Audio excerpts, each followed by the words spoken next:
네, 오늘 성경 말씀 보시겠습니다. 사도행전 8장 1절부터 8절까지 말씀입니다. 사울은 그가 죽임당함을 마땅히 여기더라. 그날에 예루살렘에 있는 교회에 큰 박해가 있어 사도 외에는 다 유대와 사마리아 모든 땅으로 흩어지니라. 경건한 사람들이 스데반을 장사하고 위하여 크게 울더라. 사울이 교회를 잔멸할새 각 집에 들어가 남녀를 끌어다가 오기에 넘기니라. 그 흩어진 사람들이 두루다니며 복음의 말씀을 전할새 빌립이 사마리아 성에 내려가 그리스도를 백성에게 전파하니 무리가 빌립의 말도 듣고 행하는 표적도 보고 한 마음으로 그가 하는 말을 따르더라. 많은 사람에게 붙었던 더러운 귀신들이 크게 소리를 지르며 나가고 또 많은 중풍병자와 못 걷는 사람이 나으니 그 성에 큰 기쁨이 있더라. 아멘. 네, 오늘은 박해와 흩어짐 그리고 전도라는 제목으로 하나님의 말씀 증거하겠습니다.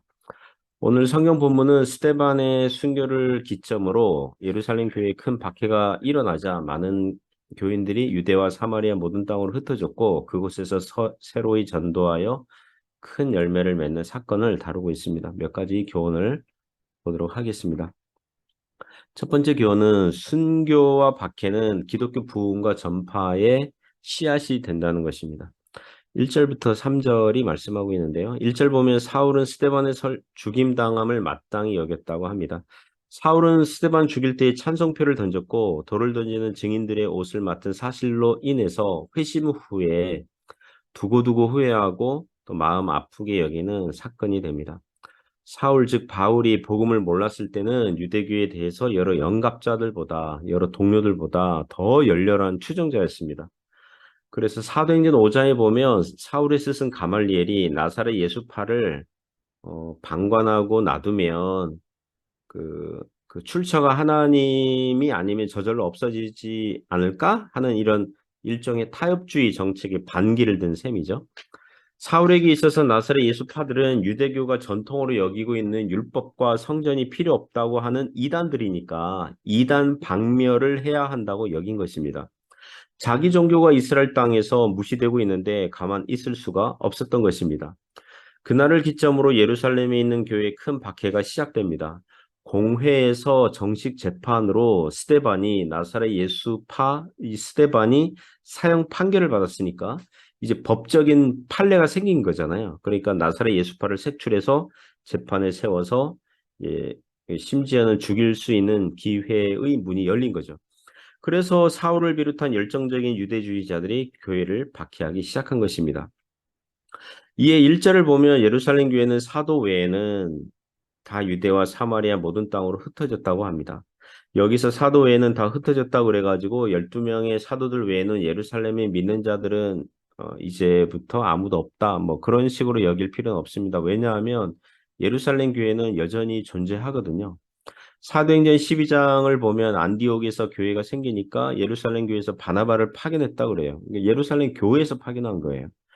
사도행전 15장에는 예루살렘 교회에서 안디옥 교회에서 파견된 지도자들과 종교 회의를 하는 대목이 있습니다. 그리고 천하의 기근이 왔을 때에 예루살렘 교회가 가난하게 되니까 이방 교회들이 예루살렘 교회를 도운 사건들이 있습니다. 그러니까 이 당시 문자 그대로 다 흩어졌다기보다는 그 어느 성경학자들의 의견인데요. 스데반이 헬라파 유대인이잖아요. 그러니까 헬라파 유대인 출신 그리스도인들이 흩어졌다. 이렇게 보는데 동의를 합니다. 여기에서 유대와 사마리아로 흩어졌다고 그러는데 사도행전 11장 19절 이하에서는 흩어진 자들이 베니게와 구브로와 수리아 안디옥까지 이르러 유대인뿐만 아니라 헬라인에게도 복음을 전하여서 안디옥 교회가 세워지게 되고 그 교회에 바나바가 파견되었고 바나바가 사역하다가 그 다소에 있는 바울을 데리고 와서 같이 사역하게 되는 것과 연결이 돼요. 그러니까 교회에 대한 박해가 도리어 교회가 새로운 지역에 전도하고 교회를 세우고 선교하는 결과로 이어진다는 것입니다. 2절에 보면 경건한 사람들이 스데반을 장사하고 위하여 크게 울었다 그래요. 이 구절에서 교우들이라고 하지 않고 경건한 사람들이라고 했는데 믿는 유대인들을 경건한 사람들이라고 부르기도 했고 유대교에 입교한 사람들을 경건한 유대인 이렇게 부르기도 했거든요. 그래서 예수님 죽으셨을 때 십자가에서 죽으셨을 때 그때까지 제자로 드러나지 않았던 니고데모와 아리마대 요셉이 장사를 지내 주었던 것처럼 스데반을 좋아하고 따르던 이제 마음으로는 거의 믿는 유대인들이 이 장사를 지내 주었던 것 같습니다. 3절에 사울이 교회를 잔멸할세 각 집에 들어가 남녀를 끌어다가 옥에 넘겼다 그래요. 3절은 사울이 교회 밖에 앞장선 선봉대가 되어서 기독 신자들을 잡아들이는데 혈안이 되었다고 그럽니다. 여기서 잔멸할세에 해당하는 그 헬라어 단어가 70인역, 그 70인역은 이제 구약 성경을 헬라어로 번역한 그것을 70인역 그럽니다. 70인역 10편, 80편, 13절 보면 멧돼지가 상해하다 할 때 동일한 헬라어 단어 사용하거든요. 그러니까 야생 짐승이 먹잇감을 갈기갈기 찢겨 놓는 잔인함을 묘사할 때 쓰는 단어예요.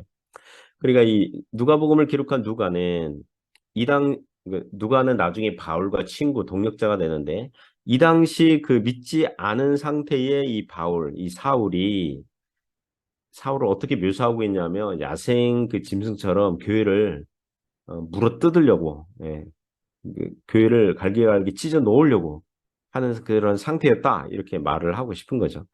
그리고 남녀를 끌어다가 옥에 넘겼으니 남자와 여자라고 봐주지 않았어요.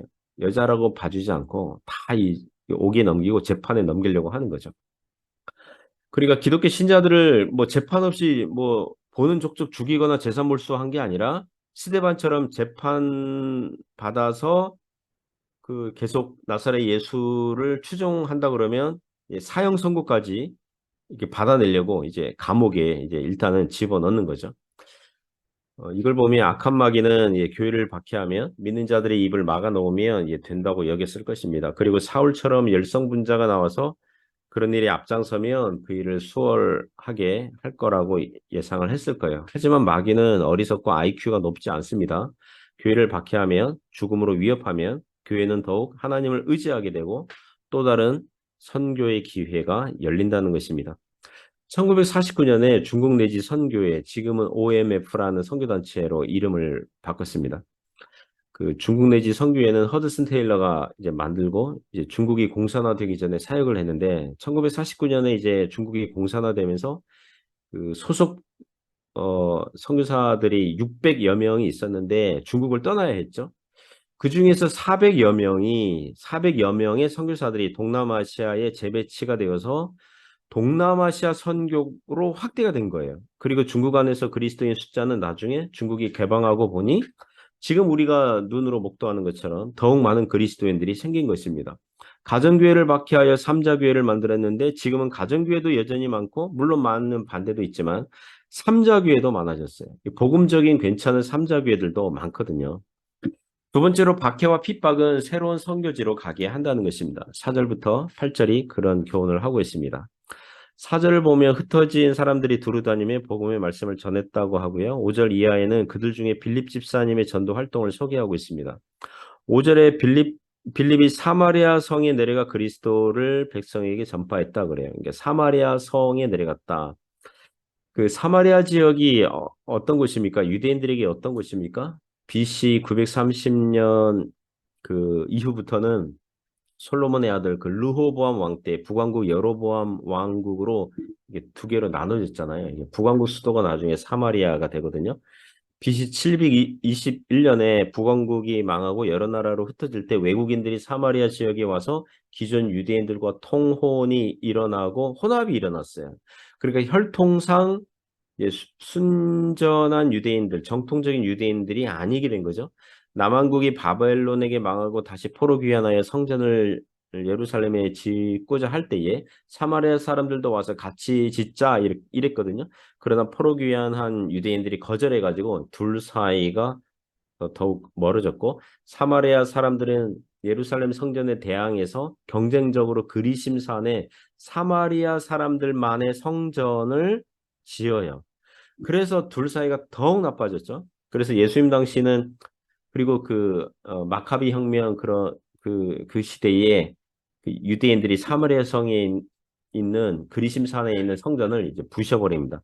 그리고 예수님 당시에는 유대인들이 사마리아 사람들을 상종하지 않았다 이렇게 하는 거죠. 요한복음 4장에서 예수께서 잠깐 사마리아 수가성 여인에게 전도하고 그 마을 사람들에게 복음을 전하신 적이 있었습니다. 이게 일종의 그 마중물 역할을 했을 것입니다.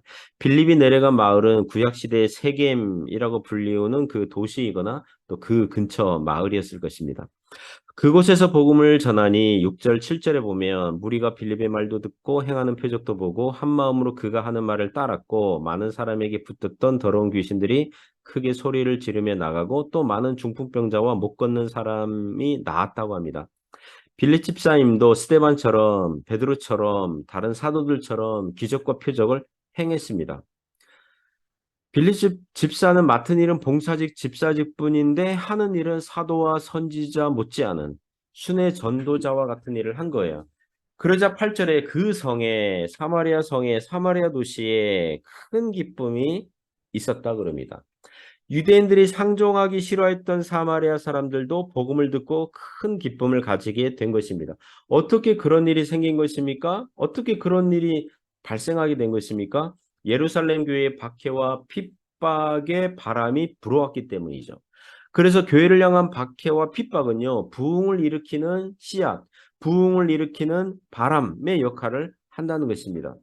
그리고 박해와 핍박이 아니었다면 예루살렘 교회 교인들은 여기가 좋사오니 계속 예루살렘에만 머물렀을 수 있죠. 사마리아로 내려갈 생각을 못했을 것입니다. 혹자는 한국교회 선교 정책을 비판하면서 한국에도 미전도 지역이 많고 교회가 없는 지역도 많은데 왜 외국으로 많은 선교사들이 나가느냐? 국내부터 복음화를 하고 나서 외국에 나가도 나가라 이렇게 비판을 하거든요. 그러나 당장 오늘 본문을 보면 예루살렘에 거주하는 골수분자 유대인들이 더 이상 믿지 않고 도리어 교회를 박해와 핍박을 했거든요. 만일 예루살렘에 거주하는 유대인들이 믿은 다음에 사마리아로 가라라고 했다면 그 기간은요, 뭐 수백 년, 수천 년이 걸렸을 수 있습니다. 문자적으로 불가능합니다. 그리고 그러므로 전도와 선교는 병행하는 거예요. 같이 하는 거예요. 예루살렘에서도 전도하고 유대와 사마리아로 나아가서 이방 땅으로도 나아가서 전도하고 선교하는 일을 하는 것입니다. 그 전도에 대한 예화 중에서 과수원 과일나무 예화가 있거든요. 농부가 과일나무 그 열매를 딸 때 익은 열매부터 따요? 안 익은 열매부터 따요? 익은 열매부터 따요. 익은 열매부터 땁니다. 우리가 전도할 때, 복음 전할 때 믿을 사람부터 전하는 거예요. 우리가 믿을 사람인지 안 믿을 사람인지 모르잖아요. 그러니까 이렇게 무차별 전도하는데 어느 지역에 갔더니 사람들이 막 믿어요. 그럼 그 지역에 집중하는 거예요. 그 마음이 매우 가난하고 전능자의 은혜를 사모하는 사람에게 복음을 전하면 금방 믿는 거예요. 그동안 성령께서 그 사람의 마음을 그 지역의 사람들의 마음을 익은 열매처럼 만들어 놨기 때문이죠. 안 익은 열매는 어떡하죠? 익을 때까지 기다려줘야 돼요. 하나님께서 역사할 때까지. 물론 전도하지만 여전히 영적으로 차갑고 냉랭하다면 기다려줘야 돼요. 기다려줘야 돼요. 사람들 중에도 영적으로 익은 열매와 같은 사람이 있고 안 익은 열매처럼 마음이 차가운 사람이 있어요. 복음을 전하는 일을 하되 어느 한 장소, 어느 제한된 사람에게만 전하는 것이 아니라 복음을 받아들이는 다양한 사람들과 다양한 장소로 나가야 한다는 것입니다.